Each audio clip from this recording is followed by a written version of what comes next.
cash back every time you shop on over 5,000 brands. It always pays to Quidco.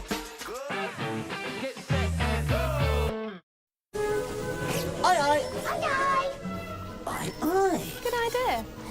It's never too early to consider my pension options. With II's low flat pension fees, you could retire with more. Really? Aye.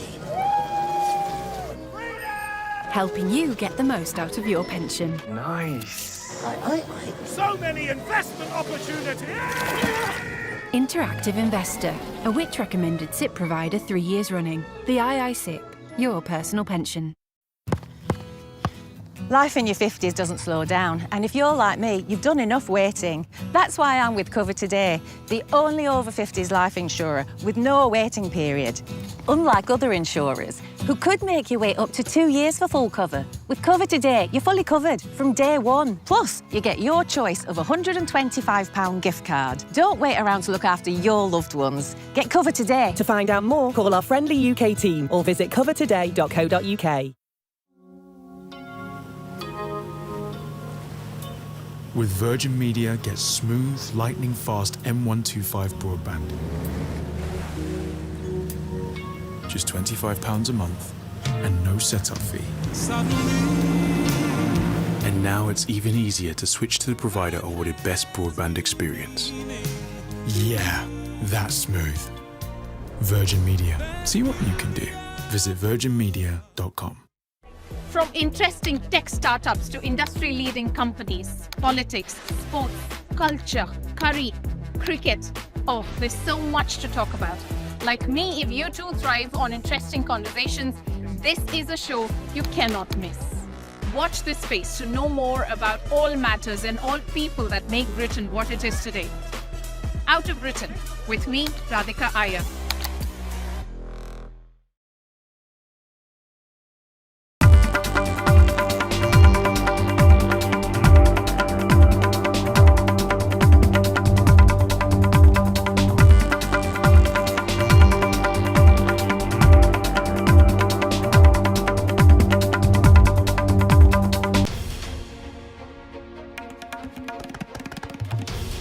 This is NDTV, and you're watching NDTV 24/7.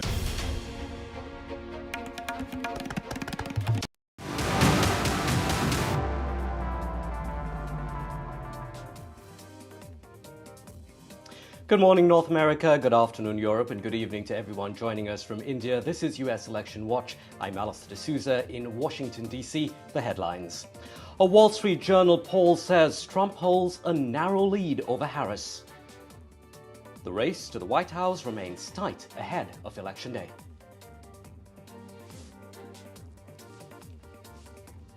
The US Justice Department warns Musk over his $1 million giveaways.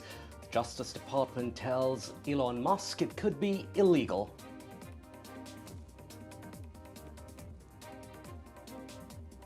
A Times poll says 1 in 4 Americans fear civil war after ballots are cast. Fears of political violence growing ahead of Election Day.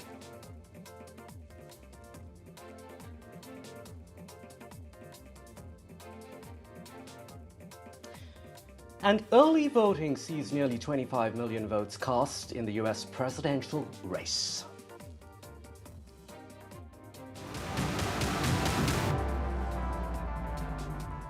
Just 11 days to go before Election Day in the US, and yes, the latest round of polls continue to show a neck-and-neck race. However, the polls show that former President Donald Trump has wiped the marginal lead Vice President Kamala Harris held in the past month. In fact, the latest Wall Street Journal poll shows that Trump is leading Harris by 2 percentage points. Across battleground states, too, the race remains tight, with either candidate holding a steady lead.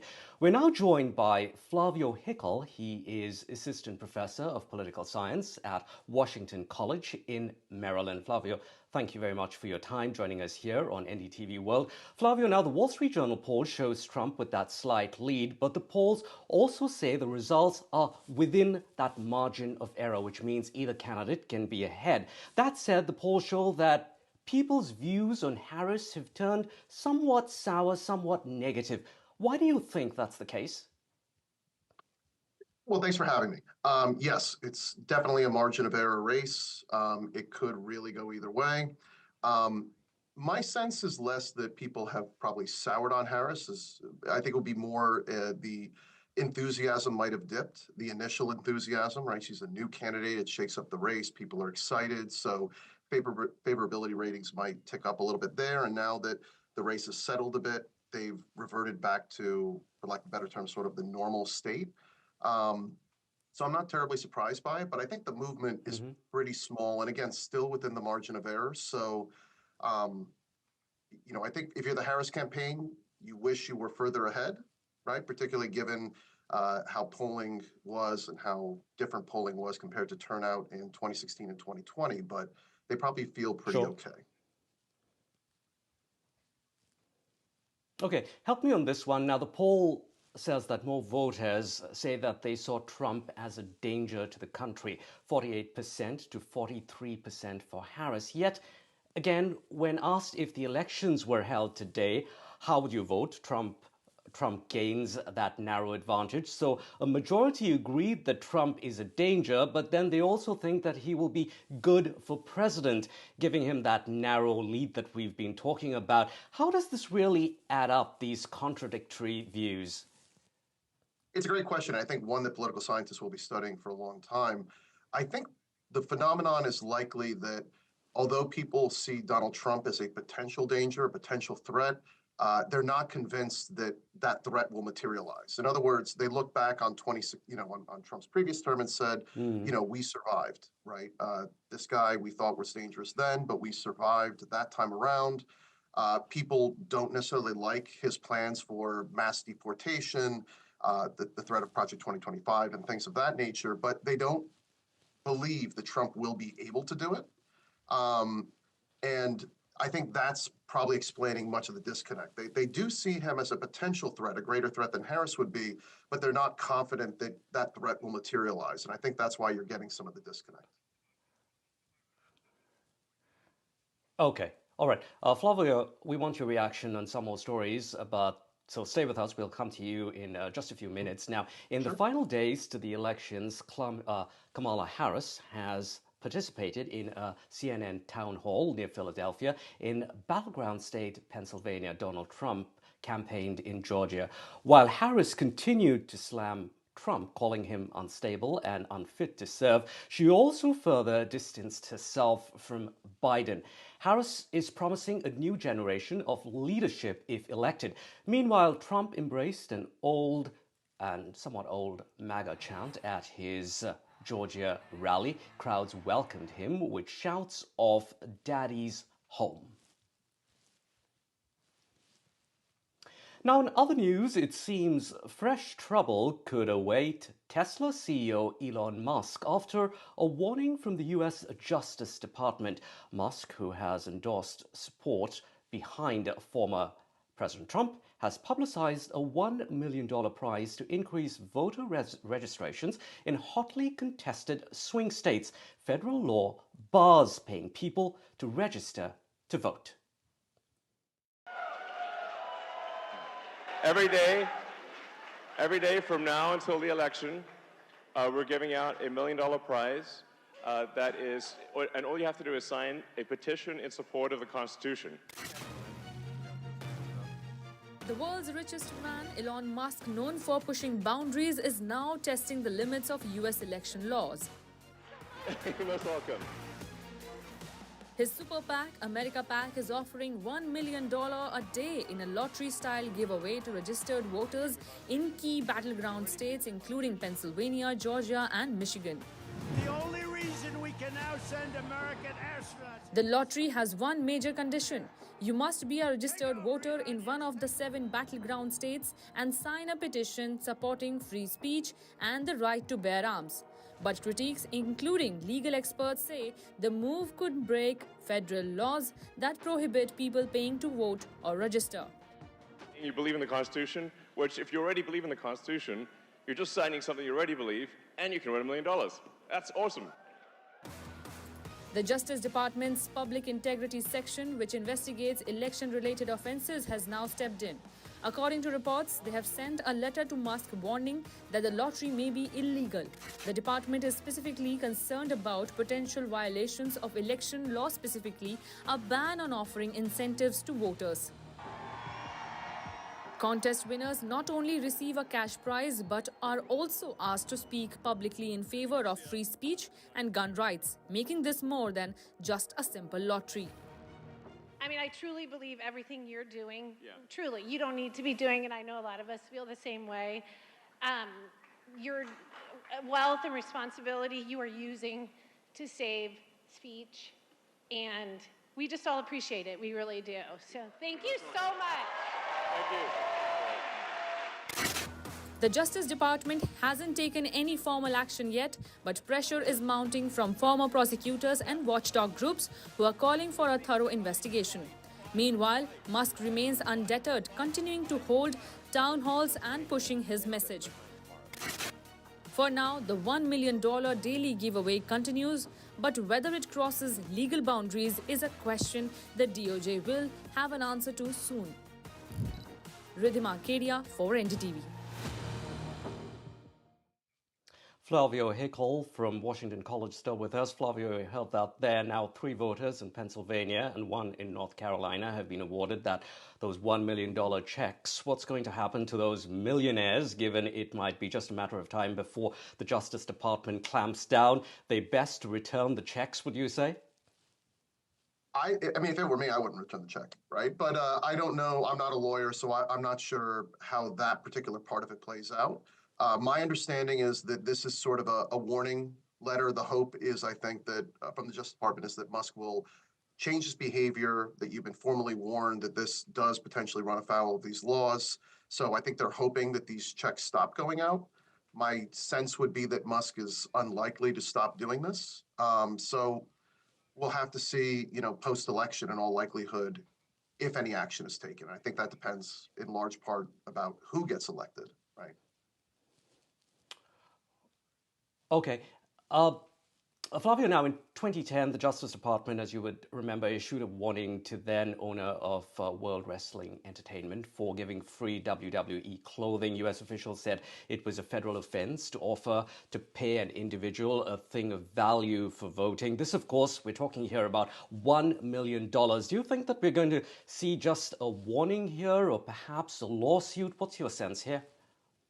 I think right now it's a warning because it's so volatile. The Department of Justice is going to be very wary of launching a formal investigation or bringing charges within 2 weeks in time of the election.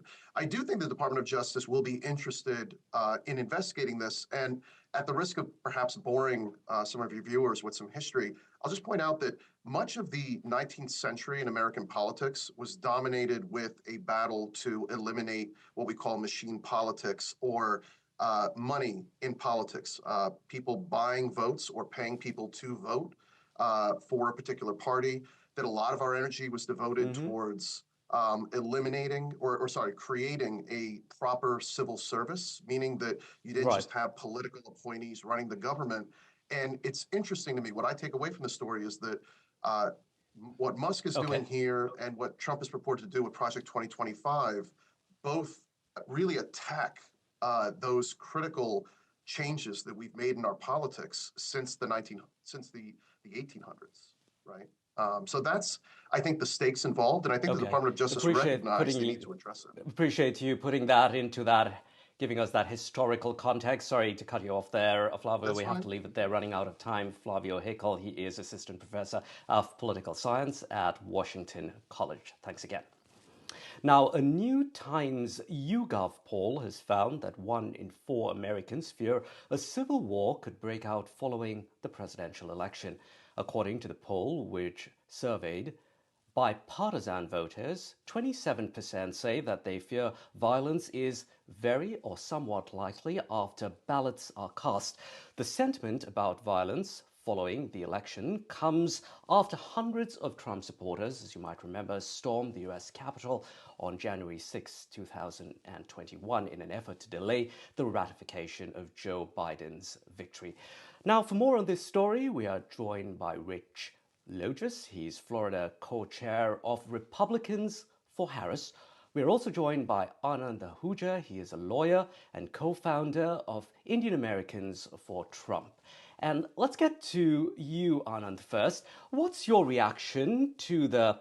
Actually, I understand that we don't have Anand at this point in time, so I'm just going to throw that question instead, of course, to put it to Rich. Rich, what's your initial reaction to this poll from YouGov? So thank you for having me. It's my first time here, and I really appreciate the opportunity. Let me just say first to viewers, I do want to apologize to them for being someone who helped Donald Trump divide our country, as someone who's a former MAGA activist and pundit and volunteer. I think what the insurrection did show is that while most Americans are not violent, and I don't believe that they will commit acts of violence in November, it only takes a few people to create the kind of anarchy that we saw at January 6th. And I think that violence, it would not be relegated just to our nation's capital. I think it would be in numerous state capitals as well.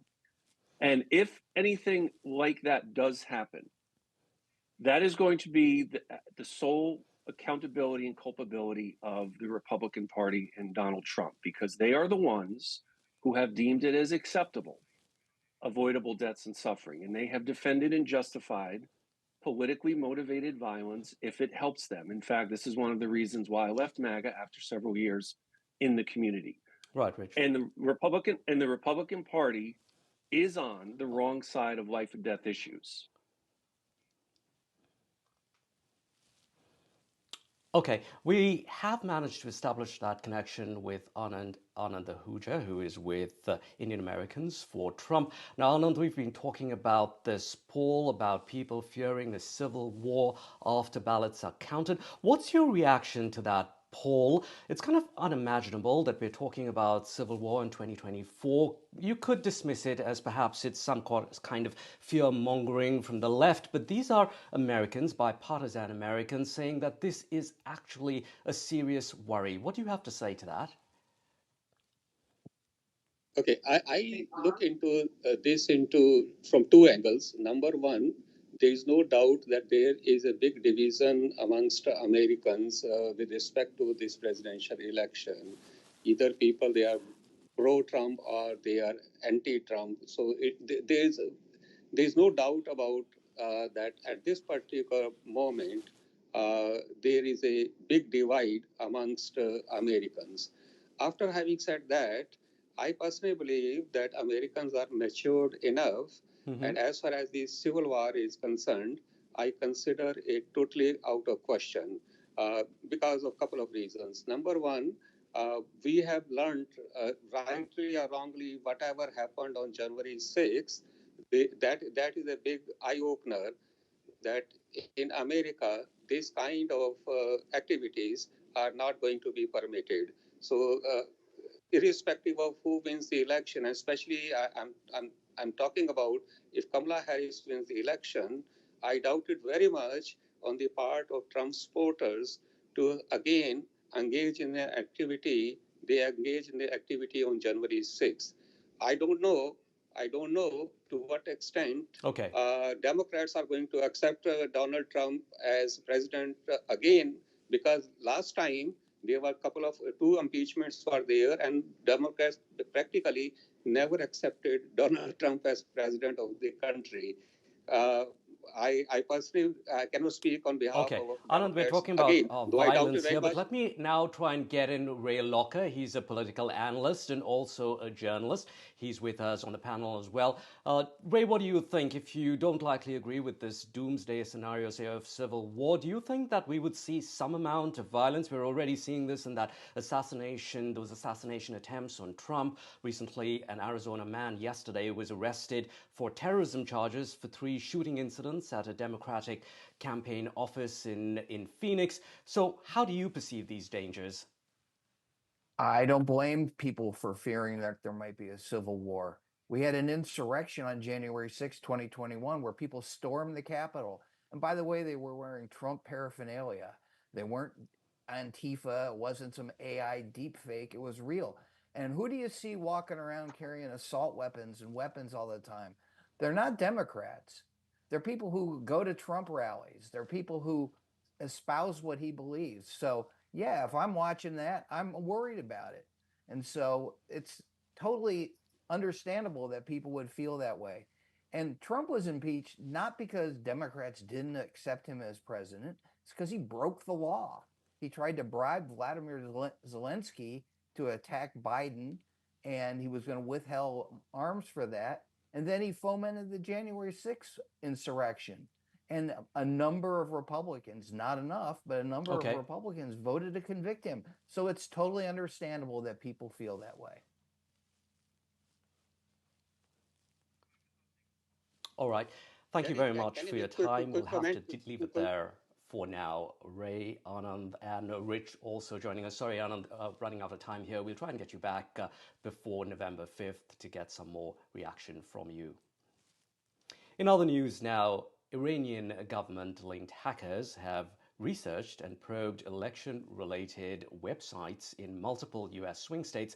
That's according to a report by Microsoft. Iran's move is an attempt to discover vulnerabilities that could be used to influence the presidential election. The group has allegedly tried to stoke discord during the 2024 election through hacking activity targeting the Trump campaign and by encouraging protests of US policy towards Israel. This is the latest report in a series of warnings coming from both tech companies and US security agencies.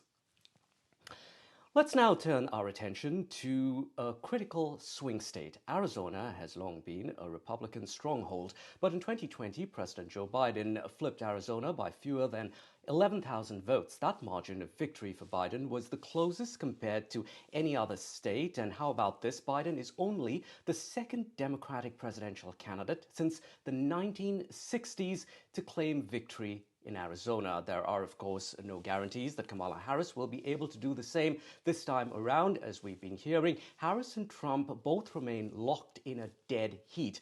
We're now joined by Priya Sundaresan. She is a state senator from Arizona, which means she serves her district at the state level. She is a Democrat in the state Senate that is controlled by the Republicans. Senator, thank you very much for joining us this morning here. Senator Sundaresan, the border is a key issue on voters' minds in Arizona, as you well know. Arizona, of course, shares that border with Mexico. In December last year, the border arrests that we saw in the US hit nearly 250,000, the most ever recorded in a single month. Now, granted, yes, I know those numbers have drastically dropped, but many voters still fear that illegal border crossings would only increase if Harris becomes president. What would you say to them?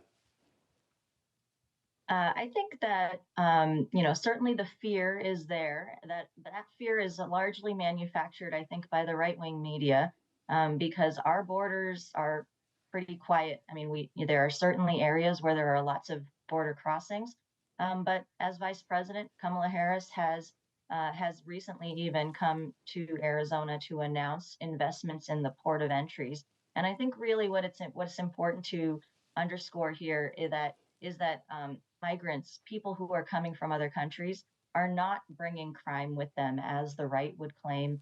There's certainly an issue with illegal drugs and fentanyl that's coming across the border, but that is largely coming through the ports of entry, coming from U.S. citizens who are bringing those across. I think it's important to decouple the fear and stigma that they're trying to create with immigrants. Especially because right now the people who are coming across the border, that's been true for a long time, but a lot of them are fleeing circumstances in their own country and simply seeking a better life. And what we're seeing in the people coming across the border now is they're not limited to Mexico or even Latin America. We see a lot of immigrants who are coming from countries like India because it highlights the brokenness of the federal immigration laws that have really created the backlog for immigrants from countries like, my parents where my parents came from. So I think it's a nuanced conversation. A lot of that nuance gets lost. India and China as well. Yeah, and from Tucson, I live in Tucson. I'm here in Okay. Tucson. It's Sorry, very safe. lots to get through. So let me get to the next question here. As we mentioned earlier, Senator, Biden won Arizona by less than 11,000 votes. Arizona became a hotbed of conspiracy theories after Donald Trump spread those lies about the election being stolen, votes not being correctly counted. Now, 11 days away from the election headquarters in Arizona has armed guards, metal detectors, police snipers. Give us a sense, really, of the fears and the worries just days ahead of the election. How are you feeling? So I'm feeling fairly good. Elections in Arizona are conducted safely and securely. We have so many options to vote, including vote from home, by mail, and early voting has been going on since the beginning of the month. So it has gone well. It's gone smoothly. It will continue to go smoothly. I think those precautions, though, that the Secretary of State has had to take are real, and we know that Donald Trump and his supporters and all of the election deniers are latching on to these election fraud lies because they know that they may lose. And so they want to be able to create a kind of environment where if they create those lies again, that they might have a stronghold. But I think the message that I would like to share is that our elections are safe and secure in Arizona. There are so many checks and balances in the process that ensure that only legal votes are counted.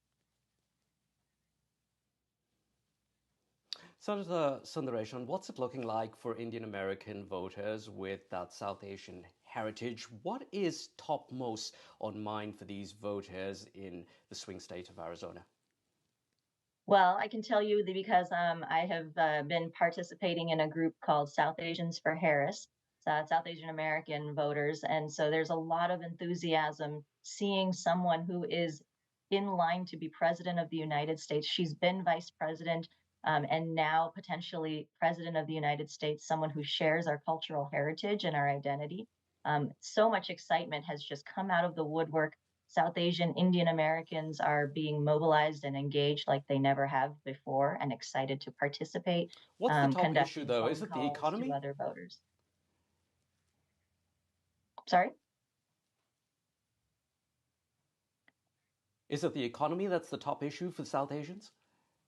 Yeah, I mean, beyond also sharing that issue, I think economy, of course, is an important issue for South Asian Americans. I also know abortion and reproductive freedom is top of mind for South Asian Americans. And so on both issues, actually, it's very clear that Kamala Harris is the top candidate.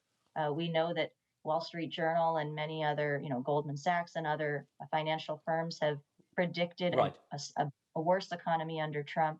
And on reproductive freedoms, we know that it's Donald Trump who installed the Supreme Court justices that led to the abortion bans and restrictions we're seeing. State Senator Priya Sundaresan from Arizona. Sorry to cut you off there. We're really running out of time. Thank you so much for joining us here on NDTV World. Really appreciate it. That's it for US Election Watch. I'm Allister D'Souza in Washington, D.C.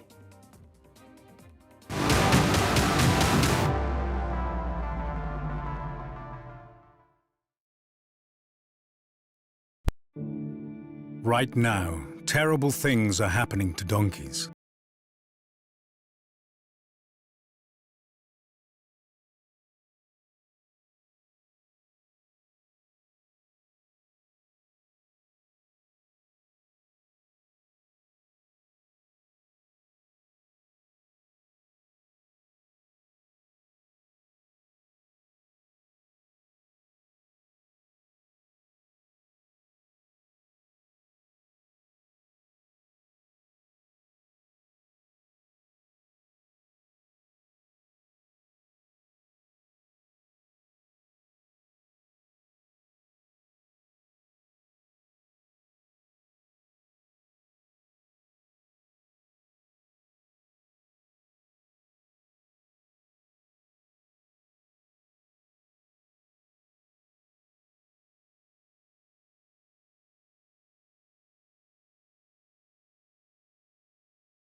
sanctuary, because terrible things are happening to donkeys.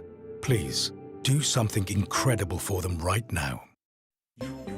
You could lock in a fixed energy deal now and take the power back. Switch and save at uswitch.com. I'm so grateful. Without your help, we couldn't have got through the past year. So it's important to say a proper thank you. It happened so fast. We thought he had a bug, but it was meningitis. He was critically ill, fading fast, and we faced a daunting 3-hour journey to reach specialist help. But your critical care children's ambulance got him there safely. His mum and dad stayed with him every day, and your accommodation kept them together. You helped them through the worst of times. It's a miracle, but he survived, thanks to our amazing NHS and life-saving support from NHS Charities. And that's why I'm writing a forever thank you into my will. Search Forever Thank You to find out how to write a gift into your will to an NHS charity to help them support the NHS to do more for patients, staff and communities for years to come. Make this Diwali royal with Royal Sweets. Enjoy authentic traditional sweets with your family. Order online at royalsweets.co.uk. This is the MSF hospital you can help build. This is the equipment you can help buy in the hospital you can help build. This is the doctor you can help train using the equipment you can help buy in the hospital you can help build. This is the medicine you can help supply, given by the doctor you can help train using the equipment you can help buy in the hospital you can help build. These are the patients you help survive, treated with the medicine